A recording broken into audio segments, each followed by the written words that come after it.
October 23rd, 2014, Jamaica, Queens. I'm in my command getting dressed for a roll call, one of the first ones ready. Haven't even turned on my radio yet, and my sergeant comes around the corner, grabs me, and says 1013. Officers down, 4 blocks away. No information, no details. I didn't know if it was a shooting, a bombing, a terrorist attack. All I knew was that cops were hurt and they were close. And I needed those rookies. They just graduated the academy in July. Every cell in my body wanted to do one thing: run to them, grab my gear, and sprint those 4 blocks, get there, help, do something. My sergeant put me in the car. I wanted to run. He said, no, we drive, we stick together, we don't rush into what we don't understand. I was angry at that moment. I thought he was slowing me down. I thought the seconds mattered and he was wasting them. But he was right because what we drove into was chaos. A man had charged 4 officers with an 18-inch hatchet. One officer's skull was shattered, and the scene was still unsecured. If I had run in alone, without my partner, without information, without a plan, I could have been the next casualty.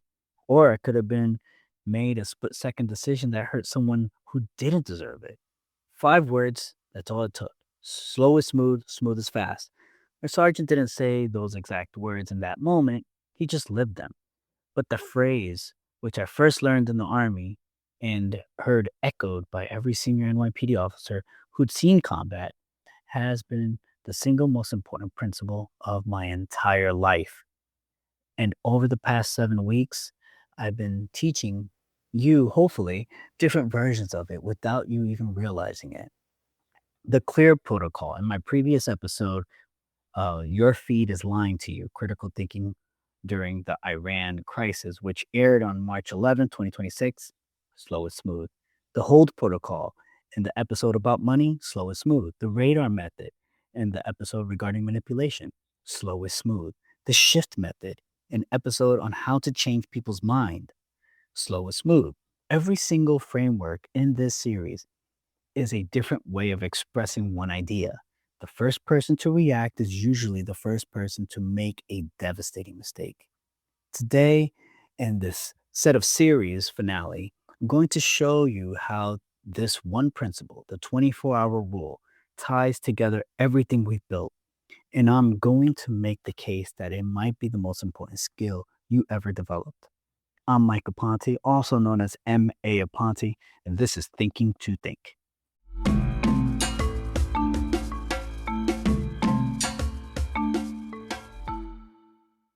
The 24-hour rule is this: before you make any significant decision, before you send that email, sell that stock, post that hot take, confront that person, quit that job, or react to that news, give yourself 24 hours. One day, that's it. Not 24 hours of ignoring the problem, not 24 hours of pretending it doesn't exist. 24 hours of deliberate processing, moving from fast, emotional, reactive brain, what psychologists call system one, to slow, careful, analytical brain. That's system two. 24 hours for the fear chemicals to fade, the thinking part of your brain to wake back up, and your logic to catch up with your feelings. Here's why this works, and it's backed by brain science. When something triggers you, a market crash, a personal attack, an outrageous headline, a betrayal, your brain's fear center, the amygdala, floods your body with stress hormones called cortisol and adrenaline. These chemicals are designed to help you fight or run. They are not designed to help you think. In fact, they actively shut down the part of your brain responsible for good judgment, planning ahead, and thinking through consequences. And scientists call that part the prefrontal cortex. Think of it as the CEO of your brain. When cortisol is running the show, the CEO has been locked out of the building. The stress hormone, cortisol, has what scientists call a half life, the time it takes for half of it to leave your system, of about 60 to 90 minutes. But the effects on your thinking, the narrowed focus, the black and white thinking, the inability to see what happens 2 steps down the road, those can last 6 to 24 hours, which means for up to a full day after something upsets you, your brain is working at reduced power. You are, in a very real way, temporarily less intelligent than your normal self. And yet, what do most people do within the first hour of being triggered? They make decisions. They fire off emails, they sell stocks, they blast something on social media, they confront people, they quit, they commit, they react, all while their brain is running at maybe 60% of its actual ability. The 24-hour rule is the simplest fix in the world. Just wait, not forever, just one day. And in that one day, the chemistry changes, the perspective shifts, and the decision you make is almost always better than the one you would have made in that first hour. I've seen these principles save careers, save marriages, save investment portfolios, and in my NYPD career, save lives. And let me show you how. Let's start with the Army, where I first learned it. I first absorbed slow is smooth, smooth is fast in the Army. I was branched infantry, then moved to combat engineers when I was commissioned. I went to basic training at Fort Knox, Kentucky, unlike a lot of my peers who were able to go through their program through other means. And I had family members who were enlisted in NCOs, so this philosophy was in my blood before I ever put on a uniform. In training, everything is designed to make you react. The drill sergeants create chaos, they throw pressure at you, they want to see if you'll panic or process. And the soldiers who were really good, the ones who excelled, were never the fastest to react. They were the fastest to assess. And here's the huge difference between those two things. Reacting is doing the first thing your emotions suggest. Assessing is taking a beat every single breath to scan the situation before you move. I was skilled. I was good at my job, but I had a weakness. And I'm going to be honest about it. I was terrible at handling personal attacks. I could stay calm during tactical situations, but when someone came at me personally, and I experienced direct, deliberate racism during my service, including having my rifle sabotaged and being called a slur to my face at this is advanced training at Fort Lewis, Washington. I couldn't separate my personal from the tactical. My emotional brain took over completely, and my reaction in those moments were not my best, and it affected my future career in the army because of it. Looking back, that was my first lesson and why the 24-hour rule matters when you need it most. In a tactical situation, I could slow down because my sense of who I am wasn't being attacked, just the situation around me. But when the attack was personal, when it was about who I was, not just what was happening, the emotional takeover was total. I couldn't pause, I couldn't assess, I could only react. And coming from New York City and being raised in the projects, you react accordingly. But that's neither here or there. That difference between the situations that threaten your circumstances and situations that threaten your identity is the key to understanding when the 24-hour rules matter the most. The more personal, the bigger the trigger, the more you need to pause. I didn't have to react for personal attacks because genuinely, at the moment, my life was not in jeopardy and neither was anyone else's. The NYPD, and this is where it saved lives, believe it or not. By the time I got the NYPD, the principle had been drilled into me by the instructors and senior officers who were prior enlisted combat veterans. These guys had seen what happens when people rush in without thinking. Some of them had lost friends to it. So slow and smooth wasn't a catchy phrase. It's how you stayed alive.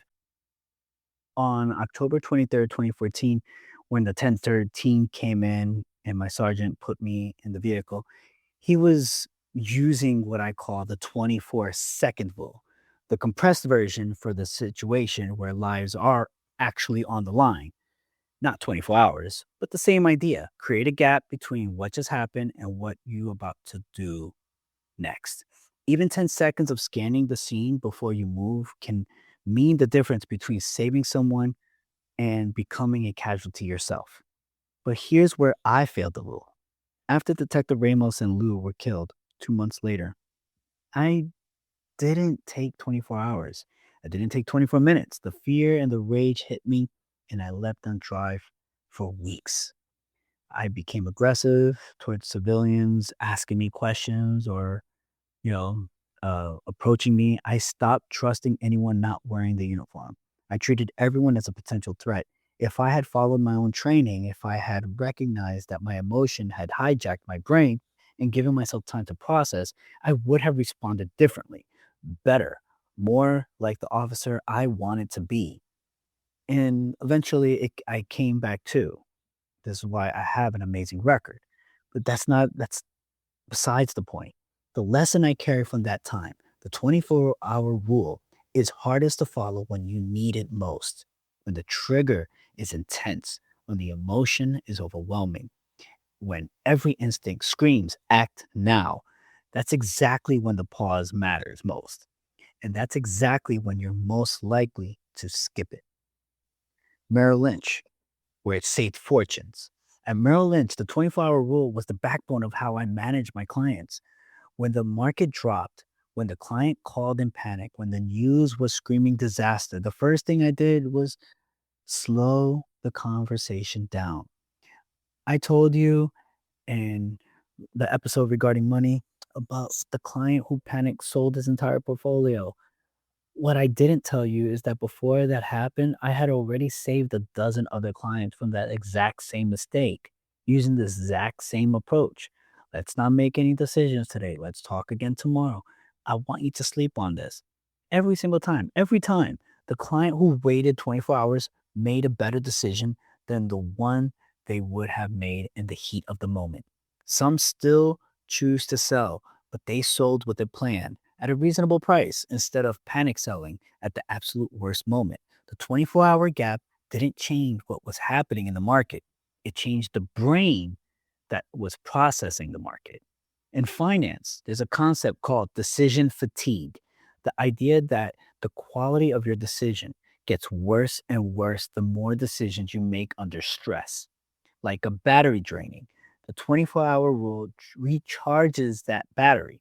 It lets the fatigue clear out, and the decision that comes from a rested, recalibrated brain is almost always better than the one that comes from a drained, panic brain. Remember the JP Morgan number from the episode regarding money.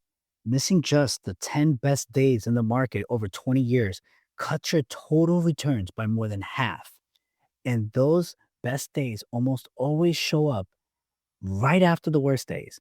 The investors who panic sell on the worst day miss the best day that follow. 24-hour rule keeps you in the game long enough for the recovery to start. The classroom, where it saves futures. At my school, I teach the 24-hour rule to my staff, my students, and parents when the conversation comes up. And I use it on myself every single day. When a parent comes in angry, like the one I told you about in a previous episode, I don't react to the anger. I listen. I take it in. If the issue is complicated, I say I want to give this attention it deserves. Let me look into it today and we'll talk tomorrow. That's the 24-hour rule in action. And it works not because I'm avoiding the problem, far from it, but because tomorrow, both of us will be calmer, better informed, and more capable of having a real conversation. When a student does something that makes me angry, and yes, students can absolutely make you angry, surprise, surprise, I don't hand out consequences in the moment. Well, I try not to. I separate, I process, I talk to my team, and then I act. Because a disciplined decision made in anger is almost always too harsh. But when you go too far, you break trust. The 24-hour rule protects the relationship while still dealing with the behavior. This is what I mean when I say slow is smooth, smooth is fast. The principal who reacts immediately feels efficient, but they spend the next few weeks cleaning up the mess from a hasty decision. The principal who waits 24 hours feels slow in the moment, but gets it right the first time. Slow is smooth, smooth is fast. Now, let me show you something. I want you to see how everything we built across the 7 episodes fits together. because it's not seven separate tools, it's one system with seven parts. And the 24-hour rule is the operating system that makes all of them run. And if you're wondering, the first episode started in March 11, was uploaded March 11, 2026, up until now. Episode 1, the clear protocol. When you feed is flooded with crisis information, check your body, label the source, evaluate what you know, acknowledge what you don't, redirect to what you control. What's the idea underneath all of that? Slow down before you process. Don't react to the first headline. Give yourself time to move from emotional reaction to clear headed evaluation. That's the 24-hour rule applied to how you take in information. The second part of the series, the 73-year chain. We trace 73 years of mistakes stacking on top of each other between the US and Iran conflict. Every major error, the 1953 overthrow, the hostage crisis, the deal withdrawal, the current strikes, was first reaction that ignored what would happen 10 or 20 years down the road. What psychologists call first order thinking, solving today's problems without asking, what does my solution create tomorrow? The entire 73-year chain is what happens when countries skip the 24-hour rule and operate on impulse at a civilization scale. The third episode of the series introduced the hold protocol. Halt emotional decisions. Organize what you own. Look at actual numbers. Diversify your anxiety. Ask the contrarian question. Hold protocol is literally the 24-hour rule applied to your money. Don't sell today, don't buy today, wait. Process, decide tomorrow. The client who panicked sold failed the 24-hour rule. The investor who held through 2008 and grew 400%, they lived it.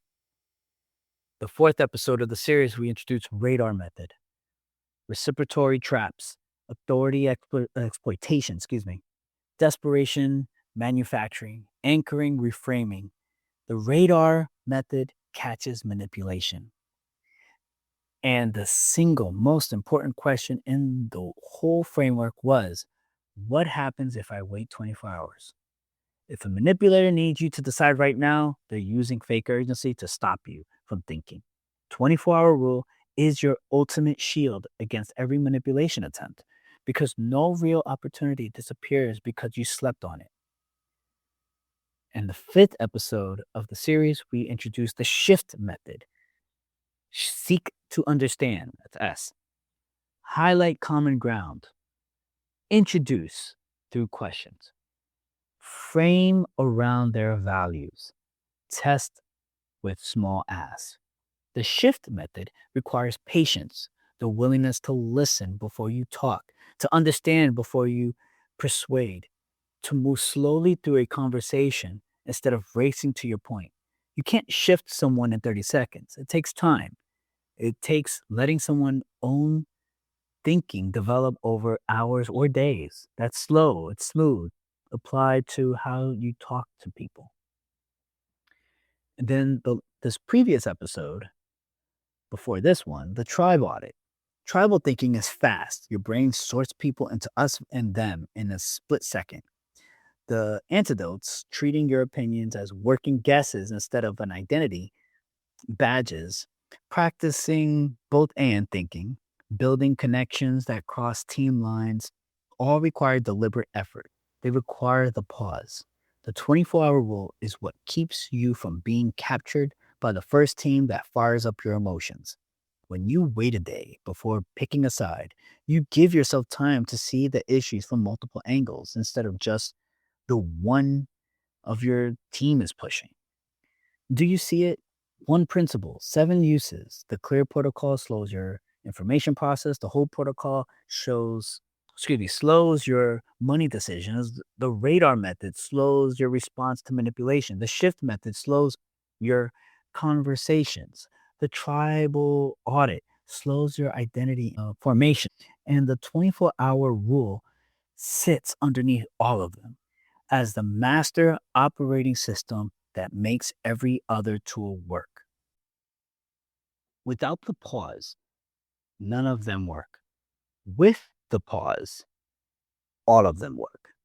That's why I saved this episode for last of this series, because the 24-hour rule isn't one more tool in the toolbox.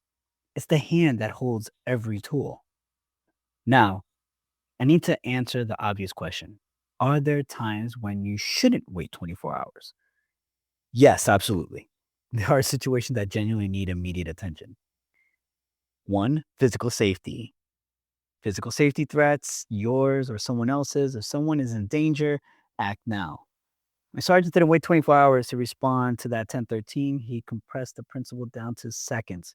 When we were doing a squad tactical exercise, even in the military, my decisions were down to seconds, but I still managed to assess the situation before making decisions, which made me very, very effective. Medical emergencies. Call 911 now, not tomorrow, if there's an emergency. Real deadlines at work. Ones that are actual real, not made up to pressure you. I mean, real deadlines. Those don't have 24-hour rules. Just do the work. Don't lose your job. And then finally, situations where waiting would cause harm to someone else that can't be undone. The whole concept of the 24 hours rules can be narrowed down to 24 minutes, 24 seconds, but taking a pause before acting to a situation is key. That's the most important part. But if you can wait 24 hours, please do, but not when someone's is in harm's way. But here's the key. The situations that genuinely need immediate action are far fewer than your brain tells you. Your fear center, the amygdala, wants everything to feel urgent.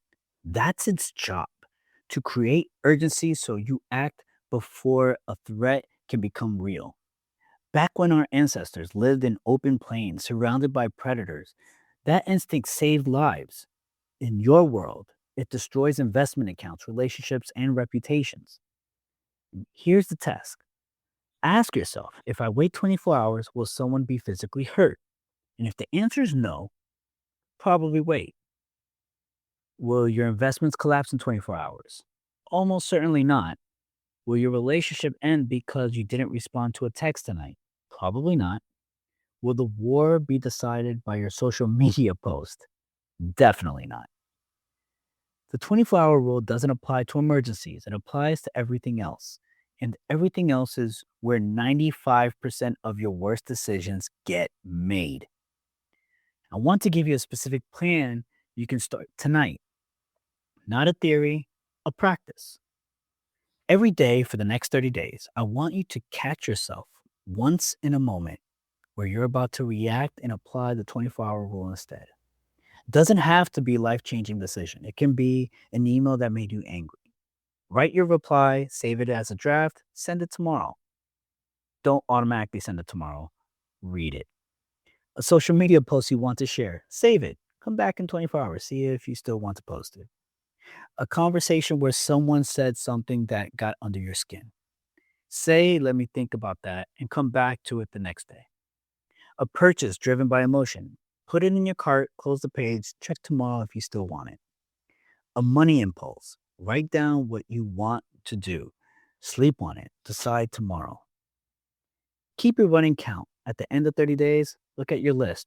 I predict that at least 70% of the reactive decisions you paused on will look different. Calmer, smarter, more proportionate. After the 24-hour gap, and many of them, you'll be thankful you didn't act on all of it. And please share it in the comments. I am very curious on your reactions and experiences with this practice. Please, other people might actually learn from your comments on the 24-hour rule. Also, start a simple decision journal. For every significant decision, write 3 things before you decide. What am I feeling right now? Name that emotion. Fear, anger, excitement, pressure. Just naming it takes away of its power. Psychologists call this affect labeling. Putting a word on a feeling literally calms the brain's fear response. What what would I tell my best friend to do in this situation? This pulls you out of your advice and out of your own head and bypasses the emotional weight you're carrying. It's the same advice, just delivering from a calmer version of yourself. So, what would I tell my best friend to do in this situation? And then finally, what will I think about this decision in 6 months? This force long term thinking when your brain is trapped in right now panic. Write the answers, then wait 24 hours. Then decide. The simple practice, 3 questions and a night of sleep, would produce a better outcome than any amount of intelligence, education, or experience, because intelligence without emotional control is just as faster way to make smarter sounding mistakes. Now, I want to be honest with you about something. This series was called Thinking Through Crisis, and we use the Iranian war as the anchor because it's what's happening right now. And because it touches every area of critical thinking, how you take in information, how you understand history, how you handle money, how you spot manipulation, how you persuade people, how you deal with tribal pressure, and how you make decisions. But the series was never really about the war. It was always about you, about the decisions you make every day with your money, your relationships, your career, your beliefs, your identity, your time, and your attention. The war will end. The next crisis will start, and the thinking skills you've built over these 7 weeks will still be there. They'll work in the next crisis and the one after that. And in every conversation, every conflict, every decision for the rest of your life. I spent more than 20 years learning these principles the hard way. In the army, where I learned that slow is smooth, smooth is fast, and also where I learned that personal attacks can override everything you know about staying calm. In the NYPD, where I learned to read people, de escalate crisis, and make decisions under impossible pressure. And also where I learned that fear can turn you into someone you're not proud of.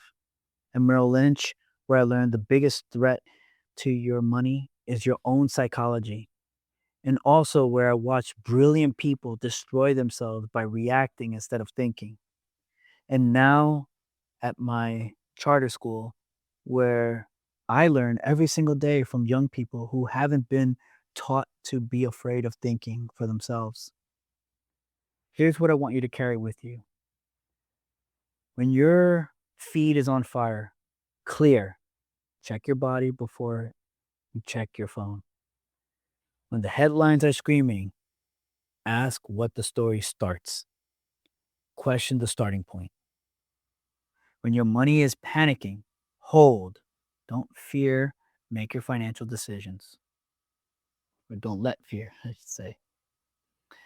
And when someone is trying to influence you, radar, ask who benefits from you not having time to think. When you want to change someone's mind, shift, seek first, ask questions, frame around what they value. When you feel pulled into a team, audit. Ask yourself, am I thinking or am I just belonging?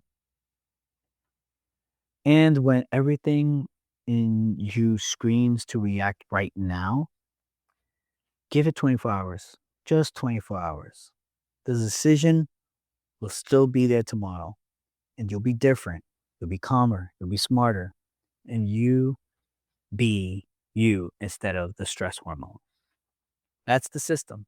That's everything I've got from an army to the NYPD to Wall Street to the classroom. These are all the tools that have saved my careers, plural, my relationships, my money, and in some cases, my life. And now they're yours.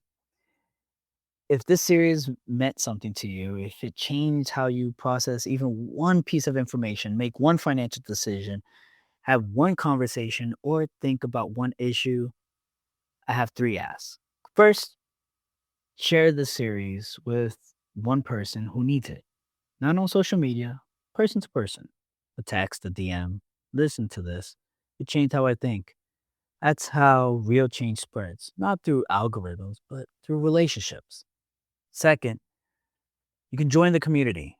Everything we've built, the clear protocol, the worksheet, the whole protocol, the radar, pocket reference card, the shift method, conversation planner, the tribe audit, the decision journal, and the complete 24-hour rule.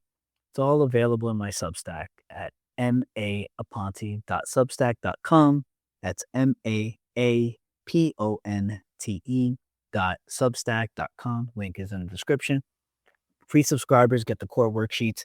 Paid subscribers get the complete critical thinking toolkit, every framework, every template, every exercise from all 7 episodes in one downloadable bundle.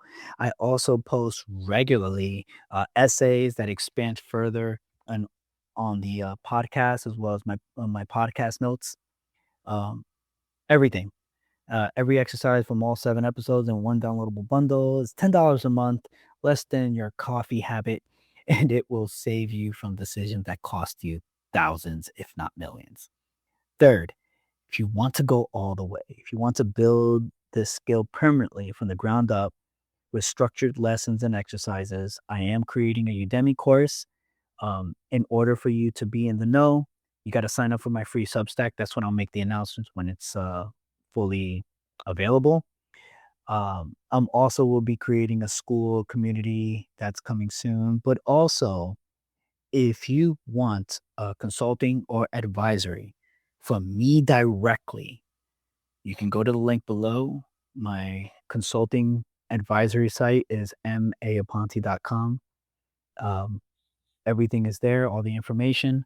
If you are very serious about a mentorship program, I am accepting a few clients. That's not a persuasion technique. I really can only accept a few clients because I do work full time as a school director, and I'm writing my second book, and I take care of family. So, combination of those things, my time is limited, so I am taking a few clients. So you put the link is in the description if you want direct consulting from me. I also want you to know that this is not the end. This was the Thinking Through Crisis series, but Thinking to Think continues. This podcast will continues. I'm going to be creating new series planned out, and I do post weekly episodes. And I want to close this one with 5 words I opened the series with. The words my sergeant lived on the street in Jamaica, Queens, and on the worst day of those rookie lives. The words I learned from combat veterans in the Army and from my enlisted family members before I ever wore a uniform. The words that have guided me through every crisis, every conflict, and every decision that mattered. Slow is smooth, smooth is fast. Keep thinking. I'll see you next week. I'm Mike Aponte, also known as M.A. Aponte, and this is Thinking to Think.